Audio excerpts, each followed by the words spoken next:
Sadiq Khan, Stonewall, and a group of trans activists are trying desperately to ignore the ruling by the Supreme Court in the United Kingdom that says that trans women are not women and should not be entitled automatically to go into women's sports and to go into women's bathrooms.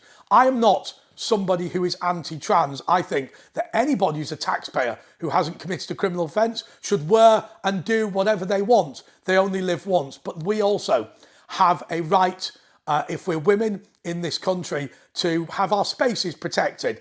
And so the Supreme Court made it clear that the Equality Act does not give the right of men to barge women out of women's changing rooms, nor to participate in women's sports. But despite that being the law, despite that being affirmed by the Supreme Court, once again, Sadiq Khan is trying to sow dissension and hatred in the ranks of Britain. Hello everyone, this is Andre Walker. Today, I'm asking people to subscribe to the channel. 65% of the viewers don't.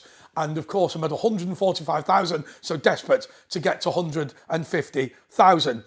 I was very disappointed when I saw the ruling from the Supreme Court. It wasn't what they said, though I don't believe the Supreme Court should exist for reasons that I've talked about on the channel before. I was extremely disappointed because of the way that certain people responded. The NatWest group said that they would continue to defend trans rights. The Scottish Government said a very similar thing. And of course, Sadiq Khan and Stonewall said that they have deep concerns about the fact that men aren't allowed to go into women's toilets and women's changing rooms. I don't understand why this is an issue, but okay, nonetheless, it is. I am very angry about the way that these people have behaved simply because women are not attempting to do down, belittle, or cause hatred or discrimination against anyone. However, you've got to remember that this system is rife for abuse. So I just want to say, I've got friends of mine who are trans, very lovely people, taxpayers, but I think there ought to be an important difference here between somebody who's never committed a crime and somebody who's in prison. The majority of people who have claimed to be trans and demanded to be transferred from men's women to women's prison are convicted sex offenders. Now, why is that? Is it because sex offenders are more likely to be trans, or trans people are more likely to be sex offenders? No, no, no, of course not. It's because people of bad character will seek to exploit the system.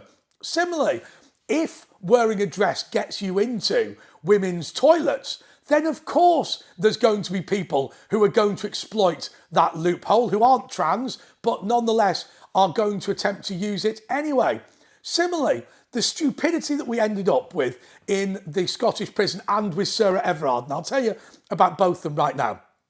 So first of all, the SNP, the Scottish National Party in government in Scotland, said 50% of people on the boards of companies should be women. I personally don't agree with that. And I'm going to explain why I don't agree with it. Because I think that with this drive towards women's equality, we forget that women should have the right, in my view, to bring up children if they want to. I think the idea of being a stay-at-home mum, which I prefer to housewife, I think housewife, when you think about it, is quite outdated as a term. But a stay-at-home mum, I think, is a great job, and I think we should respect that job. I always remember when my dad was the boss of the Electrical Contracts Association, my mum wore a chain as well, because there was always an acceptance that husband and wife are a team. The wife of Duke is a duchess. You know, they acquire the same status as each other, which I think is an important thing. But when the Scottish National Party said 50% of women, of people on boards of companies should be women, where their definition of a woman was anyone who said, I'm a woman, qualified. Well, hang on a second. What I would do then in my company is I would simply go, right, okay, we need half of you to tell me that you're women in order to qualify for that quota. It makes complete nonsense of it. Similarly, when Sarah Everard was kidnapped before they got Wayne Couzens, there was a period when in South London there was somebody extremely dangerous on the loose who somehow had persuaded Sarah Everard to get into his car and was still on the loose. So obviously there was major concerns. The police stood up and said that women should not walk the streets. I thought that was a despicable thing to say.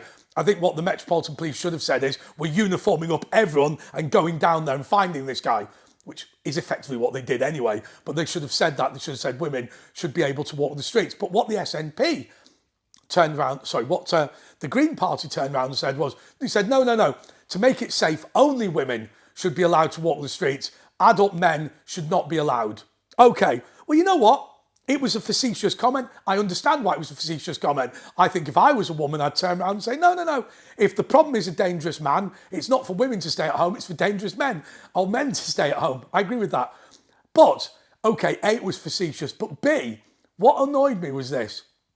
The definition of a woman, once again, was anyone who says they're a woman. So they turn around saying, we should only allow women to walk the streets for their own safety. But the definition of a woman is anyone who says they're a woman. It's absolute garbage. And when you see Lia Thomas, I hadn't realised about Lia Thomas. Lia Thomas, they always say, are trans women women? Well, hang on. My question with Lia Thomas is it trans?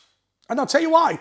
Do you know all Lia Thomas has done? He's grown his hair long and changed his name to Lia. He doesn't even shave his chest, right? I mean, he's in the women's changing rooms and these girls have to shimmy into their swimming costumes. So apparently it's brilliant for a bloke if you manage to make it in there, though obviously not for the women concerned. But it's not appropriate, is it? Which is why we have separate male and female changing rooms.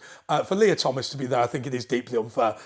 And so, you know, when you look at what Sadiq's doing and when you look at what Stonewall's doing, this is a difficult situation and it requires balance. And the reason why it requires balance is because I don't want to be unfair to those good people who are trans. They have every right to go about, do the same. If you want to change your name to Susan and walk around the dress, please do it. I always love the life of Brian when Stan changed his name to Loretta, simply because those were my parents' names. My mum's sadly deceased. But we've got to now say that these organisations need to obey the law. And I want to talk just for a moment about Stonewall.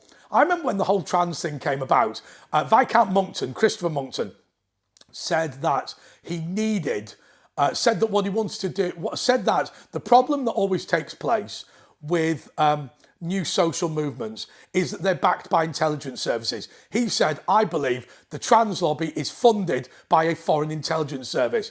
And he didn't go any further because he didn't know anything. He said it was just his instinct because it's come from nowhere and suddenly it's everywhere. But we assumed that it would be Russia. Now, Elon Musk and Donald Trump, when they looked at US aid, they realised that Stonewall was being substantially funded by the United States of America behind the back of the American taxpayer, the money being spent to destabilise the United Kingdom by crazy trans rights was coming from the American taxpayer. That is something that is wholly unacceptable. And what has happened time and time again is that Stonewall has taken foreign money in order to damage and undermine the United Kingdom. Now, we've never done this before, but I believe that that is espionage by the United States of America, and US aid and indeed Stonewall should be prosecuted. Now, it doesn't say anywhere within the law that foreign spies and foreign diplomatic services and foreign intelligence agencies are allowed to do what they do just because it wasn't sanctioned by the President of the United States of America. No, it doesn't say that anywhere. And so, if it is US aid that was funding, and we know it is, and it's Stonewall is taking this money, knowing that it is coming from a foreign country in order to subvert the law of this country, and the law is that women have a protected right to certain free spaces, then we should be making criminal prosecutions. I would love to see all the staff of Stonewall in prison for espionage and spying. That would be absolutely sensational. And I also think that Donald Trump would like to see prosecutions in the United States of America over this. Nobody in Britain voted in order to have men in women's toilets. Nobody voted to have men in women's sports, and it is certainly not the law. We should stand by the law, and we should stop Sadiq, we should stop Stonewall, we should stop Starmer, we should stop all of these people that are trying to subvert our country and diminish women's rights. We are all feminists now. Until next time, goodbye.